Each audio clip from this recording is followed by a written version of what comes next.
ध्रुव स्वामिनी नाटक हम पढ़ रहे थे और उसके प्रमुख अंशों का हम विश्लेषण और उसकी व्याख्या को भी हम आगे के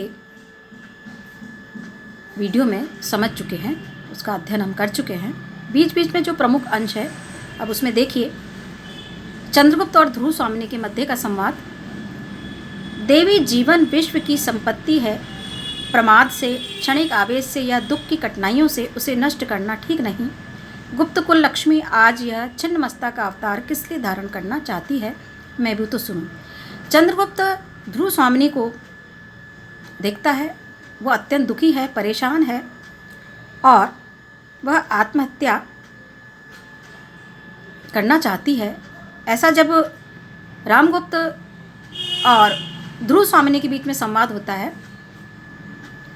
कि वो शकराज के पास में भेजने के लिए तैयार रहता है, उसको शकराज की संधि की शर्तों के अनुसार वो उसे उपहार में देना चाहता है और वह रामगुप्त से निवेदन करती है कि वो गुप्त कुल की जो है वधू है और एक प्रकार से वह उपहार में देने की वस्तु नहीं है, क्योंकि उसके पिता ने ये दायित्व गुप्त कुल को दिया था। तो अब जो कायर रामगुप्त है वह शकराज से डर करके या उसकी जो संधि है, उसके नियम जो हैं कि भाई ध्रुव स्वामिनी को उसके पास भेज दिया जाए, उसका पालन करते हुए उसे भेजने को तत्पर है, तैयार है। ध्रुव स्वामिनी इस बात का विरोध करती है। वो कहती है कि वो कोई उपहार में देने की कोई वस्तु, निर्जीव वस्तु नहीं है। उसकी धमनियों में अभी रक्त प्रवाहित होता है, उसके रक्त में उष्णता है, उसके रक्त में लालिमा है और वो कहती है कि वो शीतल मणि भी नहीं है।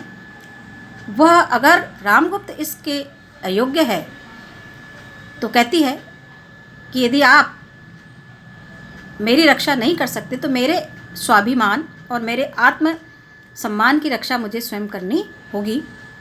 ऐसा कहकर के वो आत्महत्या के लिए कृपाण निकाल लेती है और रामगुप्त उसको ये इस रूप में देख करके हत्या हत्या कह करके चिल्लाता हुआ बाहर भागता है और उसी समय चंद्रगुप्त जो है इस शोर को सुनकर के तेजी से प्रविष्ट होता है और ध्रुव स्वामिनी को जो है आत्महत्या करने से रोकता है और उसका कारण पूछता है। प्रस्तुत कथन जो है चंद्रगुप्त का ही है। वह ध्रुव स्वामिनी से इन सब का कारण पूछना चाहता है, क्योंकि वो चंद्रगुप्त से प्रेम करती है और रामगुप्त जो है सम्राट होते हुए भी उसे उपहार के स्वरूप जो है शकराज को देना चाहता है। उसके शिविर में भेजने के लिए वो तैयार हो जाता है, लेकिन जब ध्रुव स्वामिनी उससे अपनी रक्षा की बात कहती है और वो कहती है कि भाई उसे एक वस्तु के समान उसे समझा ना जाए, लेकिन रामगुप्त को कोई फ़र्क पड़ता ही नहीं है, वो उसकी ओर ध्यान नहीं देता। तो वो कहती है कि मैं अपना जो स्वाभिमान या आत्मसम्मान की रक्षा मैं खुद करूँगी, मुझे तुम्हारी कोई आवश्यकता नहीं है। और जैसे ही वो कृपाण निकालती है, कहती है कि भाई दूसरे के पास जाने से तो अच्छा है कि वो अपने सम्मान के लिए, अपने स्त्रीत्व को बचाने के लिए, वो इतनी कमज़ोर भी नहीं है। और इसी समय ये चंद्रगुप्त वहाँ पर प्रवेश करता है और चंद्रगुप्त पूछता है कि ये जीवन जो है विश्व की संपत्ति होती है, जो इस संसार में आता है उसका जीवन अत्यंत अमूल्य है। क्षणिक प्रमाद से या क्षणिक आवेश से या दुख की कठिनाई से उसे हम नष्ट कर देते हैं तो ये एक अच्छी बात नहीं है। यहाँ पर एक प्रकार का जो है मानव जीवन जब कठिनाइयों से घबरा जाता है तो उसे ये संदेश दिया गया है कि कठिनाइयाँ तो जीवन में आती जाती रहती है और जीवन में संघर्ष भी आता है, समस्याएं भी आती है, तो उन सब का समाधान भी हमारे भीतर ही होता है। उनसे विचलित ना हो करके, उनसे डट करके उसका मुकाबला हमें अवश्य करना चाहिए। इस प्रकार से वो एक उपदेशात्मक शैली में ध्रुव स्वामिनी को समझाते हैं कि भाई इस प्रकार से डर करके या समस्या का समाधान करने के बजाय स्वयं को जो है हानि पहुंचाने या आत्महत्या इसका कोई समाधान नहीं है। तो आज आप इस अपने जीवन, अमूल्य जीवन को नष्ट करने के लिए क्यों तत्पर हैं? हमें चाहे वो थोड़ी देर जो हमारे जीवन में कष्ट आते हैं तो प्रमादवश या क्षणिक आवेश में आकर के दुख की कठिनाइयों से घबराकर उसे त्यागना नहीं चाहिए। और आज जो गुप्त कुल की जो लक्ष्मी है उसने छिन्न मस्ता का रूप किस लिए धारण करना वो चाहती है, मतलब अपना मस्तक जो काट करके वो छिन्न मस्ता, जिसका मस्तक अलग हो गया, वो देवी का एक स्वरूप है, तो क्यों बनना चाहती है, मैं सुनूं भी, मतलब वो कारण पूछना चाहते हैं। छिन्नमस्ता, वो कहता है कि छिन्नमस्ता दुर्गा का तुमने जो रूप धारण किया है उसके लिए जो तुम तैयार हो, मैं इसका कारण जो है जानना चाहता हूँ। कारण तो बताओ कि भाई तुमने इस प्रकार का जो है निर्णय क्यों लिया है, क्योंकि जीवन क्या है, फूलों की सेज नहीं है बल्कि उसमें कांटे भी हैं, फूल हैं तो कांटे भी हैं, और उसमें कठिनाइयाँ भी आती है। जीवन एक संघर्ष का नाम भी है, संघर्ष भी होता है, परेशानियाँ भी आती है, दुख भी आते हैं। अतः जीवन में होने वाली जो आने वाली जो कठिनाइयाँ हैं उनसे डर करके हम अगर अपने प्राणों का त्याग करते हैं तो ये कोई बहुत अच्छी बात नहीं है।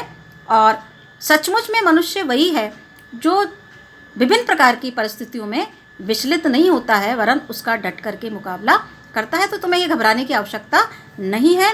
और इस प्रकार से जो परिस्थिति तुम्हारे सामने आकर के खड़ी हुई है, मुझसे कहो और उसका डट करके तुम्हें मुकाबला अवश्य करना चाहिए। और इधर देखिए कि रामगुप्त को इन चीज़ों से कोई फर्क ही नहीं पड़ता है। राजा अपने राष्ट्र की रक्षा करने में असमर्थ है, तब भी उस राजा की रक्षा होनी ही चाहिए। अमात्य कैसी व्यवस्था है, तुम मृत्युदंड के लिए उत्सुक, महादेवी आत्महत्या करने के लिए प्रस्तुत, फिर ये हिचक क्यों? एक बार अंतिम बल से परीक्षा करो कि देखो, बचोगे तो राष्ट्र और सम्मान भी बचेगा, नहीं तो सर्वनाश, है ना। तो यहाँ पर जब वो रामगुप्त चिल्लाता हुआ भागता है कि ध्रुव स्वामिनी जो है आत्महत्या करना चाहती है, तो चंद्रगुप्त उसको समझाता है और ध्रुव स्वामिनी उसे समस्त घटनाक्रम बताती है चंद्रगुप्त को, और कहती है कि राजा ने अमात्य की मंत्रणा से मुझे शकराज को उपहार में देने का निर्णय किया है। तो ये कितना गलत निर्णय उस राजा ने लिया है। शकराज को मेरी अत्यंत आवश्यकता है, और जो अवरोध इस गुप्त कुल में आ गया है वो शायद मेरे उपहार में दिए बिना क्या दूर नहीं होगा, शायद नहीं होगा, ऐसा वो कहती है। चंद्रगुप्त ये सुन करके आवेश से भर उठता है, मतलब जब उसको वो बात बताता है कि भाई, बताती है कि भाई मैंने आत्महत्या करने का निर्णय क्यों लिया है और शकराज ने इस प्रकार से मांग की है और रामगुप्त उसके लिए तैयार हो गया है, फिर भी भाई वो इस प्रकार की अनुचित मांग करते हुए भी वो बिल्कुल सही है, और वो अपनी बात ससम्मान के लिए जो संघर्ष कर रही है वो भी बात उसको कटु लग रही है, गलत है। सारी घटनाक्रम वो उसको बताती है और उसको बड़ा गुस्सा आता है। तो चंद्रगुप्त जो कहता है कि वह महादेवी द्वारा आत्महत्या करने की बात को गलत ठहराता है, और चंद्रगुप्त अमात्य शिखर स्वामी को उसके द्वारा दी गई व्यवस्था के लिए फटकार। अमात्य ने जो व्यवस्था की थी कि भाई राज की रक्षा के लिए, राष्ट्र की रक्षा करने में अगर राजा असमर्थ है तब भी उस राजा की रक्षा होनी चाहिए, अमात्य कैसी व्यवस्था है, और चाहे उसके लिए कुछ भी करना पड़े, उस गलत बातों को भी वो सही ठहराता है तो उसको बुरा लगता है। वो कहता है कि चंद्रगुप्त अमात्य को फटकारता है और शिखर स्वामी स्वयं को प्राणदंड देने की बात कहता है। इसी समय मंदाकिनी वहाँ आकर प्रेरणास्पद बात यहाँ पर समझाती है। वो क्या कहती है कि राष्ट्र की रक्षा करना राजा का जो है प्रमुख कर्तव्य होता है। जो राजा राष्ट्र की रक्षा नहीं कर सकता, ऐसे दुर्बल और कायर राजा को राजा की रक्षा करने का कोई लाभ नहीं है, और ऐसे राजा की रक्षा करने के लिए हमारी क्या व्यवस्था है, हम क्यों उसकी रक्षा करें, क्योंकि जो सारे जो है अनुचित जो है निर्णय ले रहे हैं। राष्ट्र की रक्षा के नाते तुम प्राणदंड स्वीकार करना चाहते हो, उधर महादेवी भी राष्ट्र की रक्षा के लिए आत्महत्या करने के लिए प्रस्तुत है। यदि राष्ट्र के लिए सभी अपने प्राणों की आहुति देने के लिए यदि तैयार हो जाते हैं तो क्यों नहीं शकराज के संधि प्रस्ताव को ठुकराकर प्राणों की बाजी लगाकर उससे युद्ध करना चाहिए। एक बार समस्त बल लगाकर राष्ट्र रक्षा की परीक्षा करके देख लो, यदि हम इस कसौटी पर पूर्ण रूपेण खरे उतरते हैं तो ये हमारी जीत होगी, इससे हमारा राष्ट्र भी बचेगा और हमारा सम्मान भी बचा। मतलब अपने आप को उसके आगे समर्पित करने से अच्छा है कि हम उस परेशानी या कठिनाई जो हमारे सामने है उसका संघर्ष करें, उसका मुकाबला करें, और यदि हम इस कठिनाई का या जो समस्या हमारा ये उसका मुकाबला नहीं करते और सभी अपने प्राण देने को अगर आतुर हो जाएंगे तो फिर इस प्रकार की समस्या जो की त्यों बनी रहेगी। तो एक बार इस समस्या का समाधान के लिए संघर्ष करें, उसका मुकाबला करें, और इससे हमारा जो है आत्मसम्मान भी बना रहेगा और सर्वनाश नहीं तो सर्वनाश निश्चित है। ऐसी बात कह करके मंदाकिनी अपनी बात कहती है और ये कथन मंदाकिनी का है। उससे पूर्व में जो था ध्रुव स्वामिनी का जो कथन है, तो यहाँ पर दोनों स्त्रियाँ जो हैं अपने आत्मसम्मान, अपने राष्ट्र धर्म की बात और कायर जो आचरण किया गया है उसकी निंदा करती हैं। और इस प्रकार से ये जो उपदेश हैं वो प्रेरणास्पद, अत्यंत प्रेरक और मानव मन को दिशा बोध देने वाले हैं, जो इस नाटक ध्रुव स्वामिनी में बीच बीच में जो पात्र हैं, मतलब इससे पूर्व में ध्रुव स्वामिनी और चंद्रगुप्त की बात यहाँ पर हमने अभी उसको पढ़ा, उसका अध्ययन किया, और इसके बाद जो बात है, उसके बाद का जो संवाद है वो किसका है?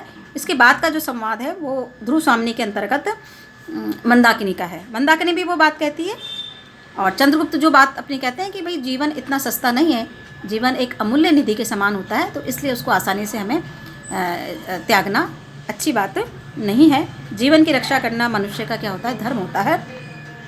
और इस प्रकार से ये संवाद आगे की ओर बढ़ता है।